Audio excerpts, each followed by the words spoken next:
की एक कथा आपको सुनाऊं।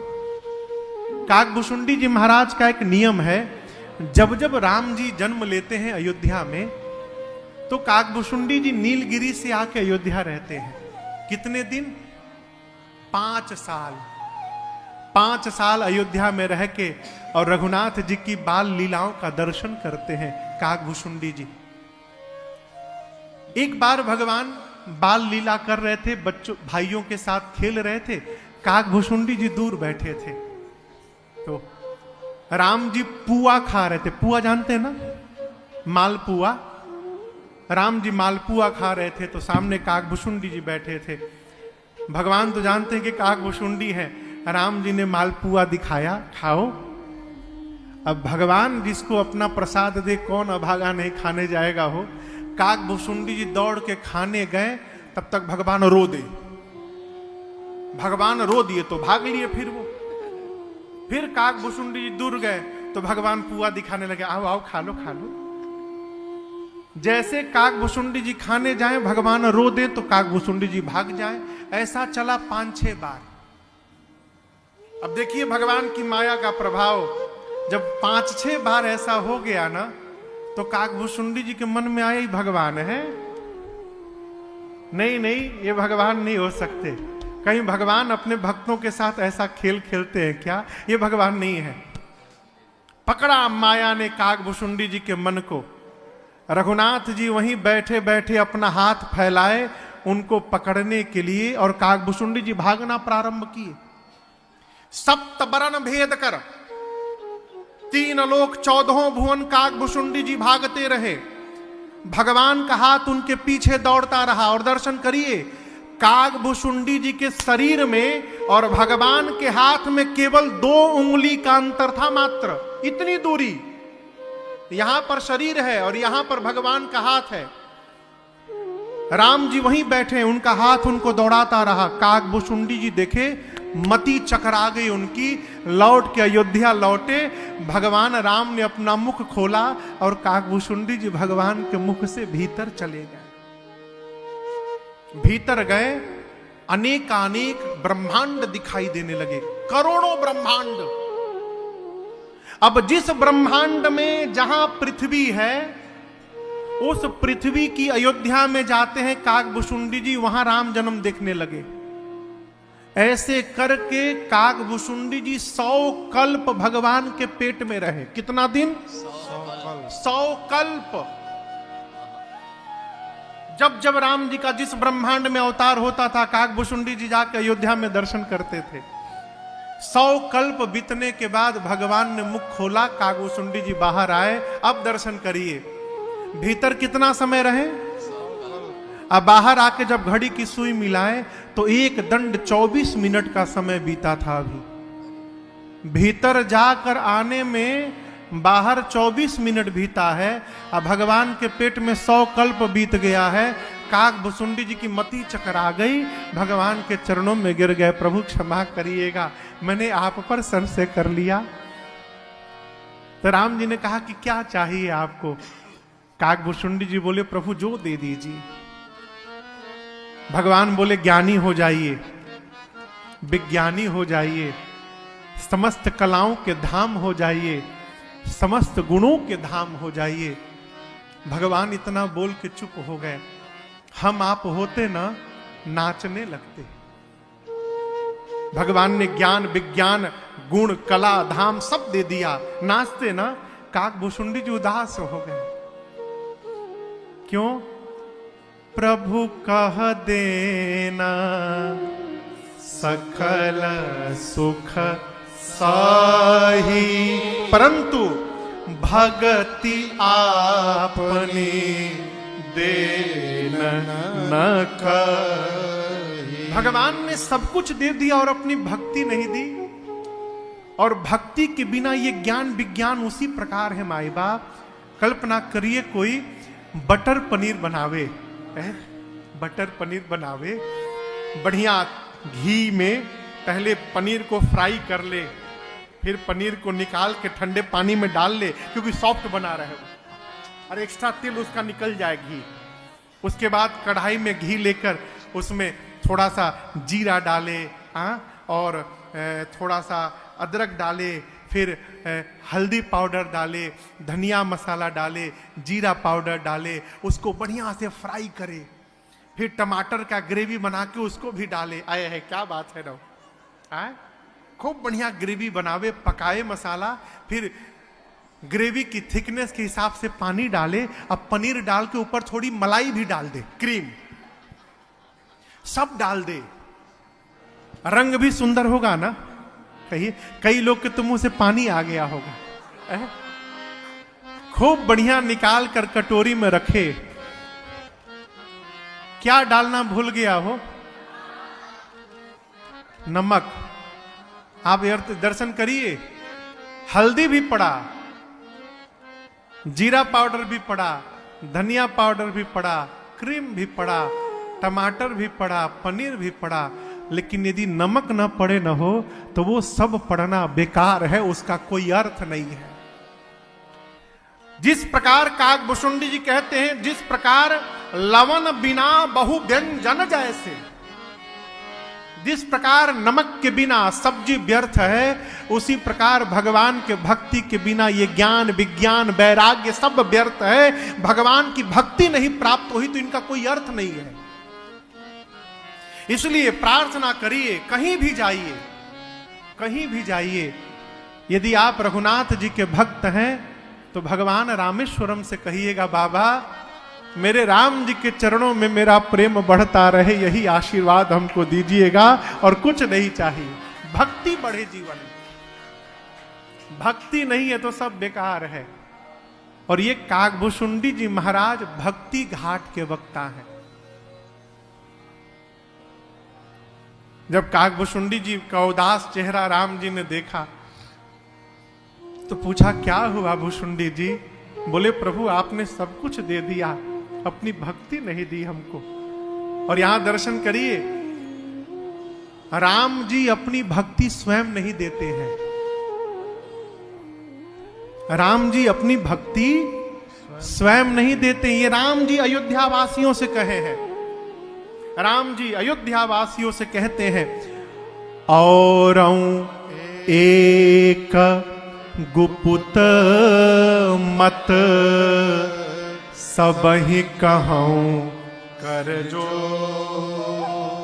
राम जी अयोध्या वासियों से कहते कि मैं आप लोगों से गुप्त बात बताता हूं, छिपी हुई बात, हाथ जोड़कर कहता हूं। क्या?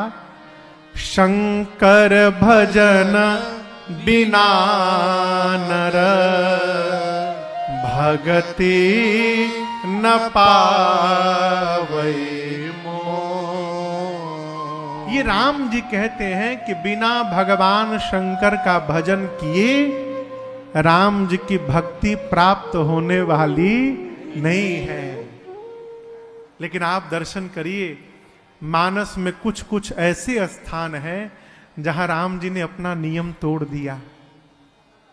काकभुशुंडी जी को राम जी ने स्वयं भक्ति प्रदान की, हनुमान जी को राम जी ने स्वयं भक्ति प्रदान की, जटायु जी को राम जी ने स्वयं भक्ति प्रदान की, शबरी मैया को राम जी ने स्वयं भक्ति प्रदान की। क्यों?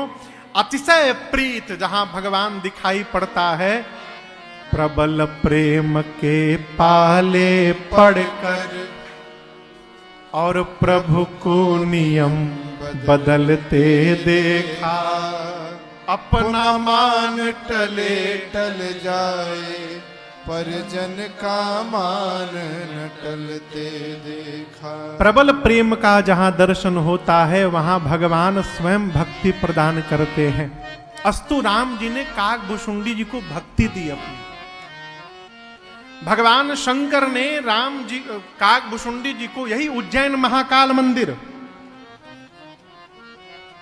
महाकाल जानते हैं ना, अयोध्या में जन्मत मिला किसको? भुशुंडी जी को। अयोध्या में, अयोध्या से गए उज्जैन।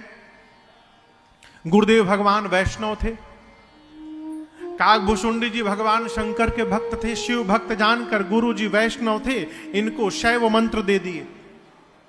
अब ये जानते, ये कहते थे कि शिव जी का भगत वैष्णव भक्त से बड़ा होता है। वैष्णवों से द्रोह रखते थे काकभुशुंडी जी। एक दिन महाकाल के मंदिर में बैठकर भगवान शिव की आराधना कर रहे थे, पीछे से गुरु जी आ गए। ये कथा कहती है भगवान की पूजा क्यों नहीं कर रहे हैं। उस समय यदि सद्गुरु आ जाए तो पूजा से भगवान से क्षमा मांग करके उठिए और अपने सद्गुरु का आदर सत्कार करके उचित स्थान दीजिए और फिर अनुमति लेकर पूजा करने आइए। श्रेष्ठ हमसे कोई आ जाए उनका सत्कार करिए। उदाहरण मानस में है, सीता मैया पार्वती जी की पूजा कर रही हैं। पूजा करने के बाद स्तुति बाकी थी। सखी ने आकर कहा कि राम जी आ गए हैं फुलवारी में। सीता मैया पूजा छोड़ के रघुनाथ जी को देखने चली गई, प्रणाम करके आई और फिर मां ने स्तुति को पूर्ण किया है। काकभुशुंडी जी मंदिर में बैठे रहे उज्जैन के, गुरुदेव भगवान आए, खड़े नहीं भय, खड़े नहीं भय। और शिष्य के द्वारा सद्गुरु का अपमान भगवान महाकाल बर्दाश्त नहीं कर पाए। एक गर्जना भई महाकाल से, पापी गुरुदेव के आने के बाद अजगर जैसा बैठा है तू, श्राप देता हूं अजगर हो जा। तब गुरु को दया आई गुरुदेव भगवान को। वहीं पर गुरु जी ने प्रार्थना की, नमामि शमीशान निर्वाण रूपम। ये स्तुति वहीं पर गुरु जी ने गाई। तब भगवान महाकाल ने कहा, अनेकों बार तुझे शरीर बदलना पड़ेगा, लेकिन तेरे गुरु के कारण तुझे आशीर्वाद देता हूं। जब जब तू शरीर बदलेगा तब तब तुझे कोई कष्ट नहीं होगा, और कितना भी शरीर बदल ले, किसी भी जन्म की तुझे विस्मृति नहीं होगी, याद बनी रहेगी। इसी प्रकार शरीर छोड़ते छोड़ते बाद में मनुष्य बने। माता पिता बचपन में गुजर गए उनके, किसके? भुशुंडी जी के। राम भगत थे, वन में निकल गए, लोमस ऋषि मिले। लोमस ऋषि के पास भुशुंडी जी ने कहा कि हमको सगुण भगवान के बारे में सुनाइए। भुशुंडी जी निर्गुण भगवान के बारे में सुनाने लगते। फिर थोड़ी देर बाद बोले हमको सगुण भगवान के बारे में सुनाइए। फिर वो सगुण से शुरू करते करते निर्गुण भगवान में पहुंच जाते। जब ऐसे 4-5 बार हुआ और ये बार बार बोले सगुण भगवान के बारे में सुनाइए, तो लोमस ऋषि को आ गया क्रोध। बोले मैं जो बोलता हूं वो नहीं सुनता है, कौवे जैसा कांव कांव करता है, जा श्राप देता हूं चांडाल कौवा हो जा। उसी समय काकभुशुंडी जी कौवा हो गए। किसी ने कहा अरे आप मनुष्य से कौवा बन गए, अधम हो गए। बोले अधम नहीं, ये कृपा हो गई भगवान की। अभी जो आपसे कह रहा था कि जीवन की स्थिति परिस्थिति बदल जाए, मन की स्थिति बदलने से रोकिएगा, दर्शन करिए। काकभुशुंडी जी कौवा बन गए तो रोए नहीं, हंसने लगे। कहें कि भगवान ने कृपा कर दी। मनुष्य रहता, अयोध्या जाता, भगवान के द्वार पर द्वारपाल मुझे रोक देते, भीतर नहीं जाने देते। अब कौवा बन गया हूं, अब मैं उड़ के भगवान के आंगन में उतर जाऊंगा, मुझे कोई रोकने वाला नहीं है। ये भगवान की मेरे पर कृपा हो गई है। और उस दिन जो कौवा बने, आज तक कौवे के ही रूप में है। किसी ने कहा कि आपको तो आशीर्वाद है, कोई भी रूप धारण कर सकते हैं, कौवा क्यों बने हैं? काकभुशुंडी जी बोले देखो, एहि तन राम भगति उर्जामी, तेहि ते मोहि परम प्रिय स्वामी। काकभुशुंडी जी कहते हैं इस कौवे के शरीर ने ही मुझे भगवान की भक्ति प्राप्त कराई है।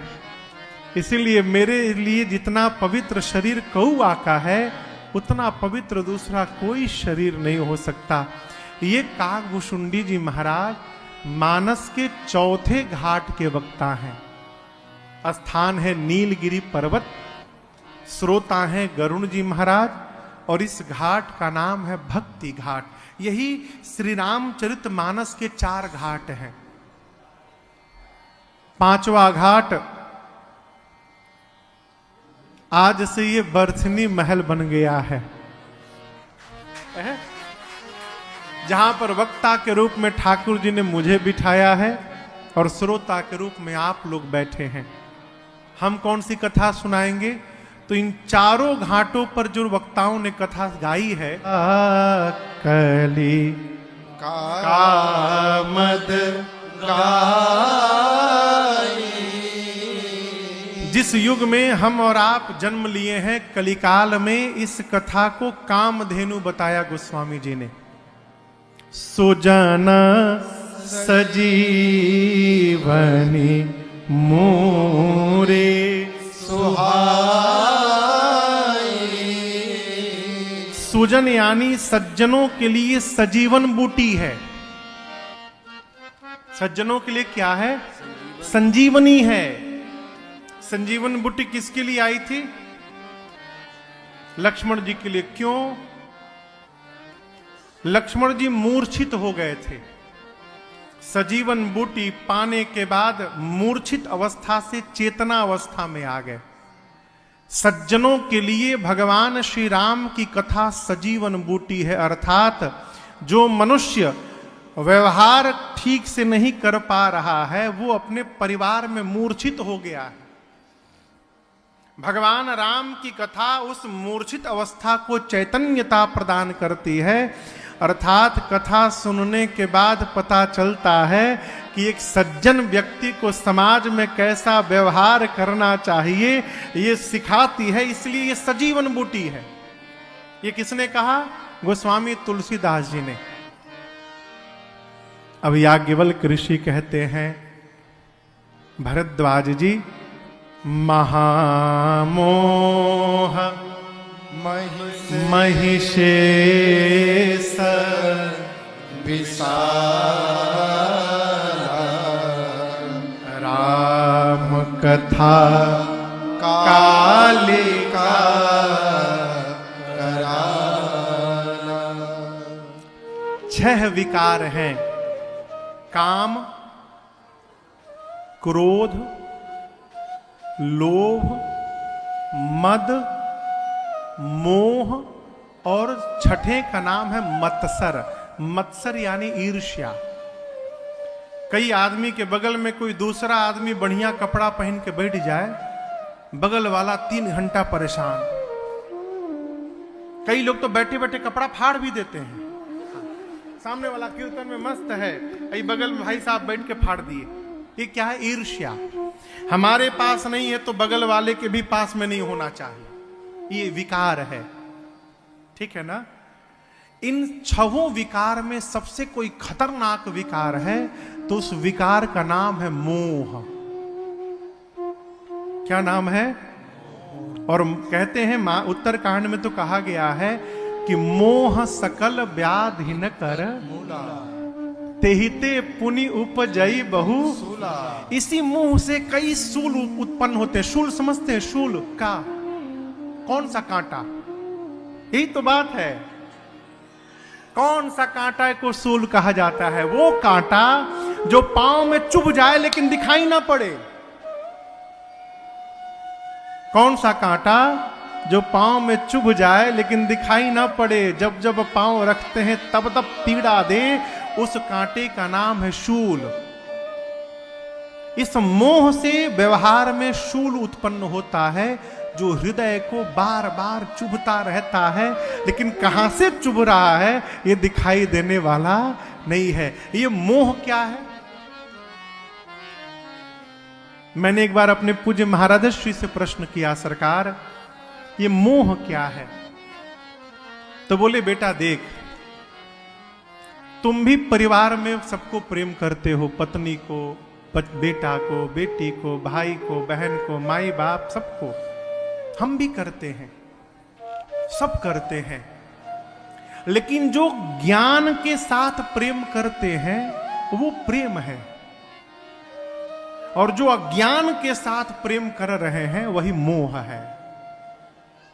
प्रेम, मोह एक प्रकार का प्रेम है जो अज्ञानता में डूब के किया जा रहा है। अब आप कहोगे महाराज ये ज्ञान और अज्ञान पूर्वक प्रेम क्या है? तो इसका सीधा सीधा अर्थ समझिएगा। ये जो 3 परिवार है, श्रीमान पीडी गुप्ता जी, श्रीमान लक्ष्मी नारायण सेठ जी एवं श्रीमान सुनील गुप्ता जी, इन लोगों को क्या पड़ी थी रुपया में माचिस लगाने की? आप बताओ, क्या आवश्यकता थी यहां आप सबको लेकर आने की? यहां पर ट्रेन से मोबाइल में कथा सुन लेते, कहीं कथा हम गा रहे थे वहां जाके सुन लेते, यहीं आने की क्या आवश्यकता थी? ज्ञान परक प्रेम क्या है? जो परिवार को प्रेम करने के साथ साथ कर्तव्य का पालन करने के साथ साथ ये भी जान के रखता है कि हम क्यों आए हैं, कहां से आए हैं, क्या करने के लिए आए हैं। जो ये जान करके व्यवहार कर रहा है वो ज्ञान पूर्वक प्रेम कर रहा है परिवार को। और जो वहां से ऊपर से जन्म लेकर आया, परिवार में फंस गया, जो करना था वो सब पेंडिंग रह गया, और जो नहीं करना था वही जीवन भर करता रह गया। इसको कहते हैं अज्ञान पूर्वक प्रेम, और यही मोह है। समझ रहे हैं बात आप मेरी? हम लोग एक भजन गाते हैं, उसका एक अंतर आपको सुनाऊं। कहीं राम लिख दिया है, कहीं श्याम लिख दिया है।